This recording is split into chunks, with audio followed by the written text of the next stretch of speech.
Have you ever wondered how to become the most despised person in your Thai neighbourhood? I did not know either, until I became one. Right then, it turns out being British in Thailand is practically a superpower for creating cultural havoc. After many years living in Thailand, and I am still a walking disaster zone of cross-cultural fupa, the shocking part, most of the damage I've done has been completely unintentional. Today I will share my accidental expertise on how to thoroughly irritate your Thai neighbours without even bloody trying. Good day to you all. I am reluctantly sharing my decades of expertise in the fine art of unwittingly annoying the locals in the land of smiles.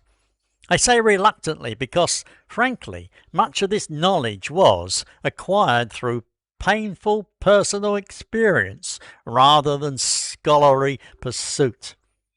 When I first arrived in Thailand many years ago, fresh-faced and oblivious, I thought I was a reasonably cultured person. Oh, how wrong I was. Turns out being an Englishman abroad is essentially a master class in cultural blindness. Let me walk you through the countless ways I have managed to offend, bewilder and infuriate my Thai neighbours without having the faintest clue I was doing so. First off, there is a matter of shoes. Simple enough, you might think. However, no.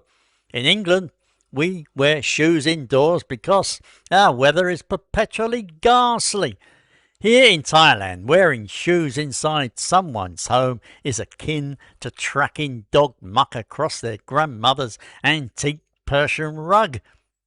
I learned this the hard way when I strolled into my neighbour Somchai's house, wearing my muddy trainers after a particularly enthusiastic garden session. His expression could have curdled milk, but being Thai, he smiled nonetheless. A smile that did not quite reach his eyes, mind you.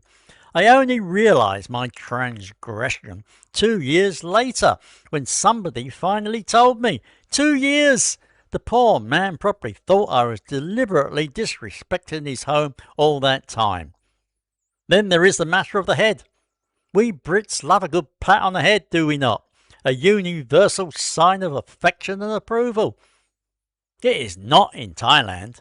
Here, the head is sacred, the highest part of the body, both physically and spiritually. Therefore, when I was playfully ruffling the hair of my neighbour's son after he helped me with my shopping, I might as well have performed an interpretive dance on their family altar. The horrific silence that followed should have been my first clue. However, did I pick up on it? No, of course not. I carried on in blissful ignorance.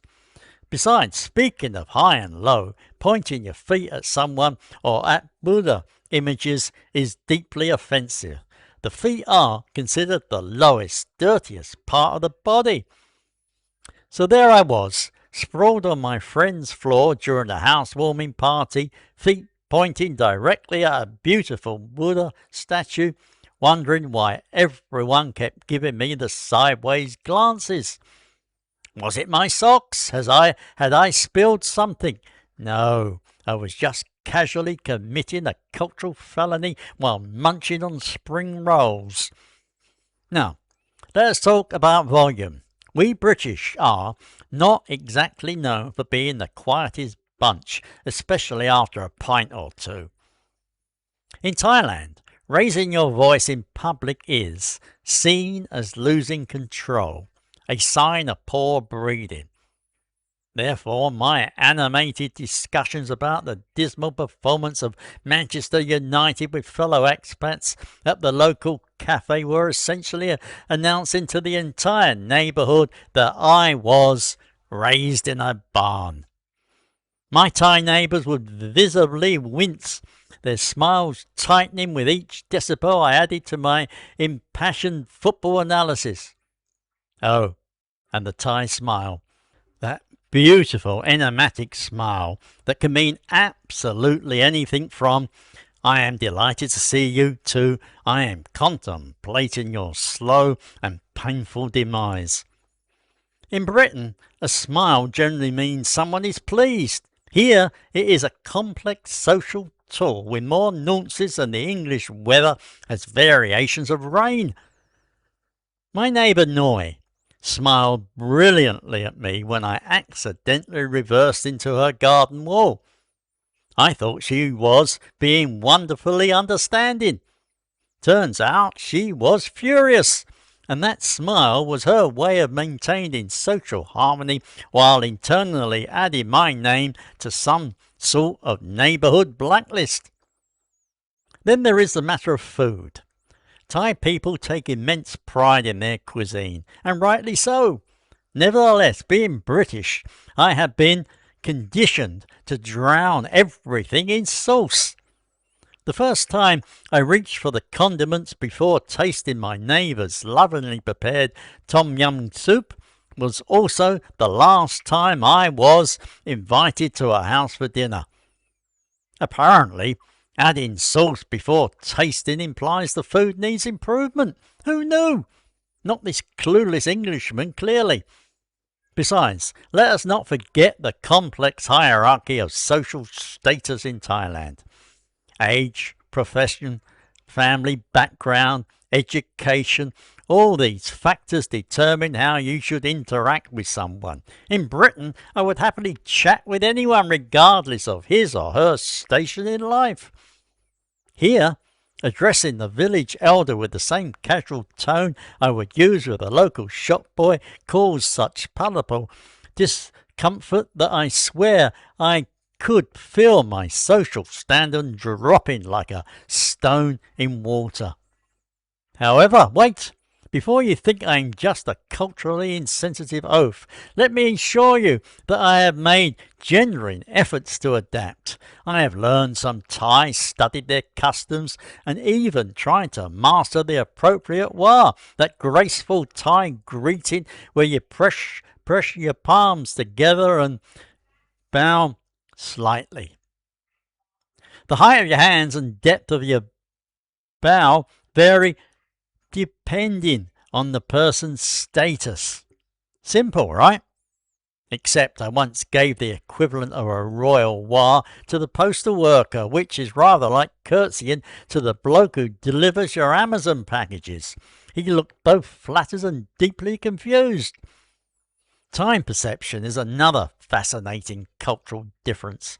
In Thailand, my pen rai, never mind, or it doesn't matter, is practically a national philosophy. Being chronically punctual and somewhat impatient, I have found this particularly challenging. When my neighbour said she would come by later to return my garden shears, I expected her within the hour. 3 days later she appeared, completely unbothered by what I perceived as a significant delay. My tightly wound British sensibilities were thoroughly offended, though I tried not to show it. I failed, obviously.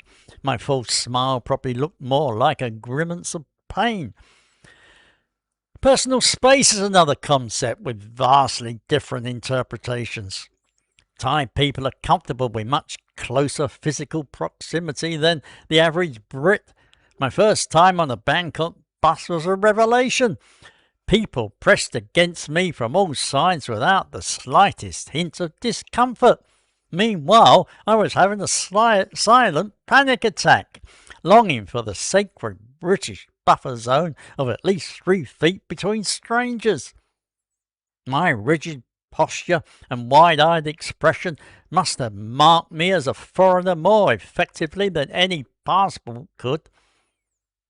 The Thai concept of kunjai, an untranslatable term that roughly means reluctance to impose upon or inconvenience others, has been particularly tricky to navigate. It means Thai people often will not tell you directly if something is wrong or if they need help. So when my air conditioning unit was leaking onto my downstairs neighbour's balcony, she did not complain. Instead, she quietly placed a bucket to catch the water and said nothing. I only discovered the problem months later when I noticed her plants had mysteriously migrated to the other side of the balcony. By then, the water damage was considerable, and I felt like the most inconsiderate neighbour in Bangkok. Of course, there is also the matter of losing one's temper. In Thailand, maintaining composure is crucial. Public displays of anger are deeply shameful. Therefore, when a taxi driver took me on an obvious detour to inflate the fare, my loud British objections did not just annoy him, they caused everyone within earshot to lose face. The collective cringe was almost audible. I later learned that disputes here are handled with quiet dignity, preferably through a third party. My direct confrontation was about as culturally appropriate as showing up to a funeral in a clown costume. So there you have it, a comprehensive guide to alienating your Thai neighbours without even trying. 40 years in, and I'm still making fresh new cultural blunders with impressive regularity. The beautiful irony is that despite my many gaffes, my Thai neighbours have shown extraordinary patience and kindness. Their tolerance of my cultural clumsiness has taught me more about true civility than any etiquette book ever could. If there is one thing I have learned, it is that cultural understanding is a lifelong journey, not a destination. What's more, while I may never fully grasp all the nuances of Thai society, I have come to appreciate the good humour with which my many faux pas have been received. The Thai value of namjai, water of the heart, or generosity, has been extended to me time and again, despite my best unintentional efforts to test its limits. So, if you find yourself in Thailand, perhaps take a lesson from my misadventures. A little humility, observation, and willingness to laugh at yourself goes a long way. On the other hand, you could just follow my accidental guide to becoming the neighbourhood nuisance. Either way, you will find that in the land of smiles there's always room for one more culturally confused foreigner. Have you had your own cross-cultural mishaps?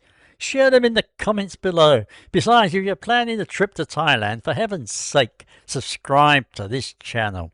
You might learn from my mistakes rather than making your own. However, where is the fun in that? Hit that like button if you've ever been a cultural disaster zone abroad. It makes me feel marginally better about myself. Take care. Bye-bye.